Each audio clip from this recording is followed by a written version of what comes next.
Well, I'm back in Costa Rica, and I wanted to do so many videos while I was in Miami, but things were crazy. So I'm gonna do a vlog about what happened while I was in Miami. We always go to Miami in December for the holidays to my mom's house, and so the three of us went. We got there around the 8th of December, and we went with my mother-in-law. So the first few days was basically shopping with her and buying all kinds of stuff and dinners and seeing family. And then on the 18th of December, we went to Disney World with my father-in-law and my other mother-in-law, my father-in-law's wife, and my sister-in-law who live over there.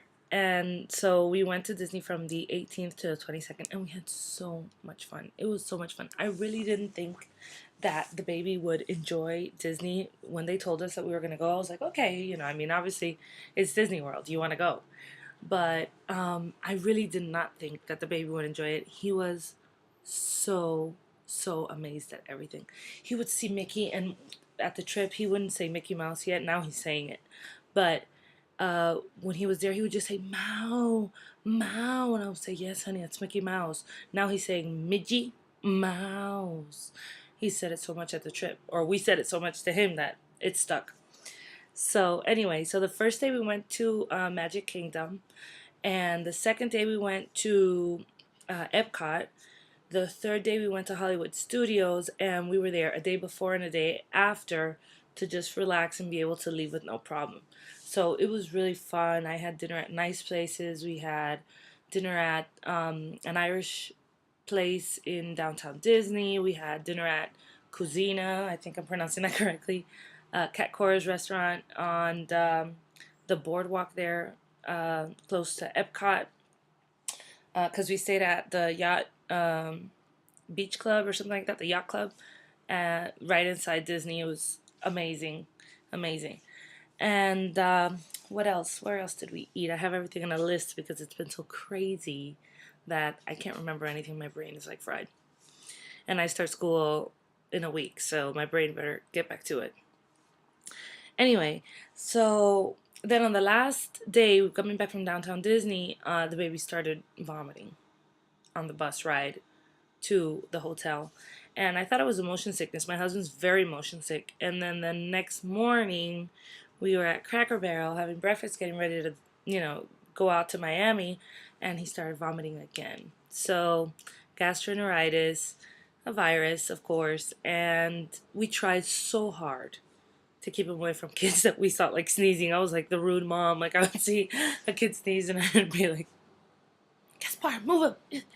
So anyway, but I tried so hard, but he got it anyway. He got a bug. It was packed. Disney was packed. So, of course, he was going to get something. So, it was fine. We hydrated him the next few days. We got back on the 22nd. We hydrated him. He started having diarrhea. So, it worked out. But then on the 24th, I told you guys my parents are Cuban. So, we do Noche Buena on the 24th. And we have a big meal and everything.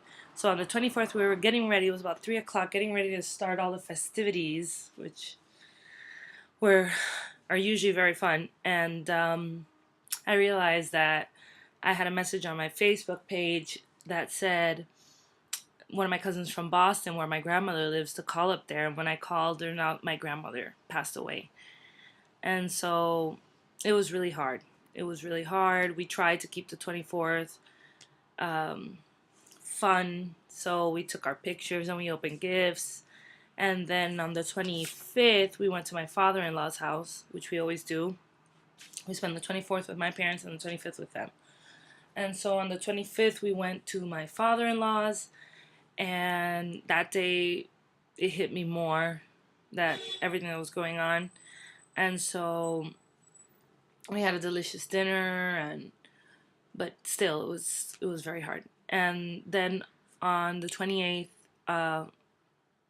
I left with my parents to Boston because it was really cold. And I told my husband, Gaspar, I was like, listen, the baby's small and I don't know if he can handle all that cold. And We have to get coats for all of us. I didn't have a coat, so I had to go buy a coat at Burlington Coat Factory for like $50.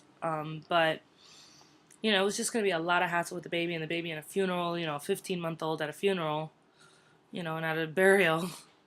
So just getting over diarrhea. So it was just not the ideal place for a baby. So Gaspar stayed at my parents while my mother, my father, and I went to Boston. We went from the 28th to the 30th. So we got there the 28th, the 29th was the funeral, and the 30th was the burial, and we left that same day. It was really hard. Really hard. I didn't think it would be as hard. We really weren't expecting it, was the problem. She had some orthopedic issues, but nothing. She was 78. Nothing where you say, okay, this is happening. So it's always hard like that. So I'm just taking it one day at a time. So we got back on the 30th, and then the 31st, I told my mom I wasn't feeling up for having people over on the 31st, so we just did something quiet. We always order Chinese food, which I guess is a tradition in Boston, I want to say. My parents and their friends always did it up north, and we just kept on doing it in Miami. So we eat Chinese on the 31st. Yeah, totally random. So on the 31st, we had our Chinese, 12 o'clock. Happy New Year. We eat 12 grapes, one for every month of the year. Good luck. And that's it. On the 2nd of January, I took the baby to get his first haircut. I'll post a pic, and which was very fun. The guy who cut his hair was amazing. He would, at the beginning, we sat him in like those little cars, and he was totally like into the car and stuff. And then the guy took out the machine. He didn't turn it on, but he would put it against the baby's hand and say tickle, tickle, tickle, tickle, and put it up his arm slowly until finally he got it to his head. And it wasn't that bad. Towards the end, when he was already getting like the hairs around the edges and stuff, that scared him, and I had to like hold him. But he looks so cute, except he looks all grown up, and it makes me sad.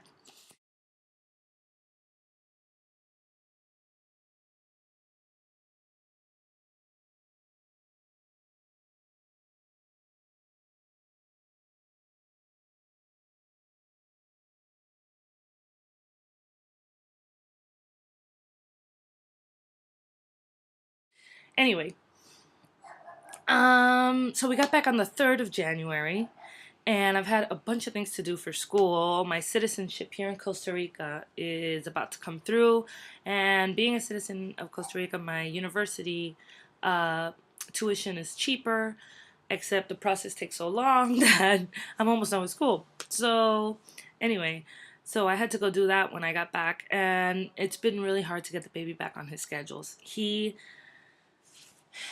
I love being in Miami. I super enjoyed my mom's house this December. It was really, really nice. But toddlers and long trips are hell. He was totally off his schedule. We didn't know if he wanted to eat when he was crying. We didn't know if he wanted to sleep. We tried to keep him on the schedule, but once we went to Disney, that was it. That was it.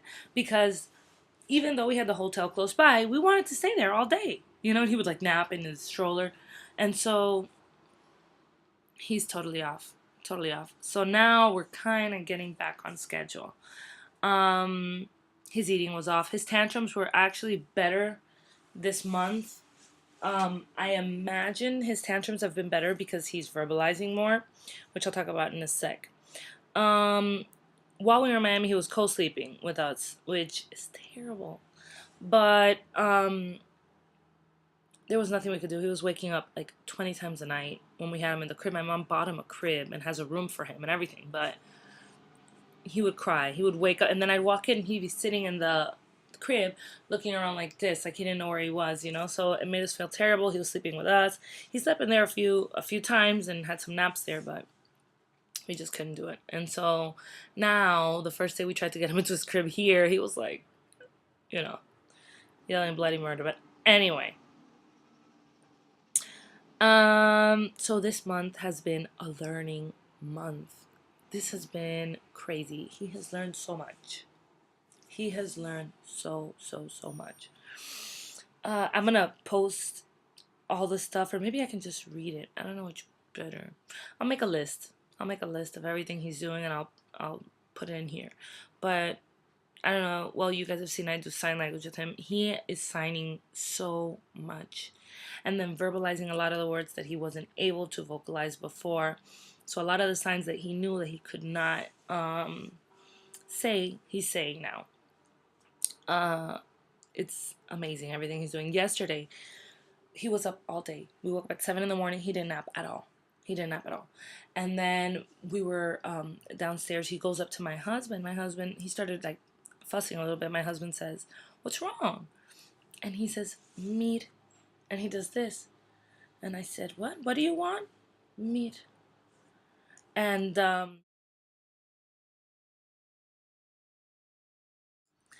so he was signing sleep and saying meat. Dormir in Spanish means sleep. So there's some words that he signs them. If you tell him what sleep, he signs sleep. And if you say dormir, he signs sleep. So he's already bilingual. In a few words, I'll list them in the list I make. But, well, trilingual because it's sign language, Spanish and English stuff. But he he was telling us he wanted to sleep. It was like 5 o'clock. I was like, no way, because he had napped all day. I told Gaspar, there's no way this kid's telling us he wants to sleep, just like that. Like, how amazing is that? If it was any other kid, they'd be crying and you wouldn't know what's wrong, or I don't know. He just goes up to us and, "Meat." And I said, "Oh my God." So he hadn't had dinner yet. I said, forget it. I gave him the milk, a bottle of milk, and brought him upstairs, put him in the crib, and within 2 seconds he was out. And he slept all night. So amazing to be able to communicate with your kids. And so anyway, so last night I caught up on a bunch of YouTube moms that I watch, and specifically, well, I caught up with Gabe and Jess. I'll put a link in the bottom. She's a teenage mom, and so much has happened to her, and I've been watching her since I was pregnant. So she's been going through a lot December too, like me. And so now I caught up on everything with her daughter, who's a couple of months older than Gaspar. And I actually saw a video by Amanda Mama, and she did this really cute 100 questions nobody asked vlog, and I'm gonna do that next. So I'm gonna do it now, actually, after this one. So that was really cute. I really loved it. And I also saw another video by her, which was your 11 favorite YouTube moms. I'm not gonna do that one because I don't have enough moms to put on the list, but I will tell you that looking at hers, I ran into I think it's Megan and Layla, or Megan Layla or something. So funny, so funny. I'm already addicted. I'm already addicted to her channel. I've watched a couple of videos today because the baby went to daycare. So little by little, I'm meeting new moms here on YouTube. So that's it. I'm gonna do the 100 questions nobody asked tag, and I'll see you guys soon. Bye.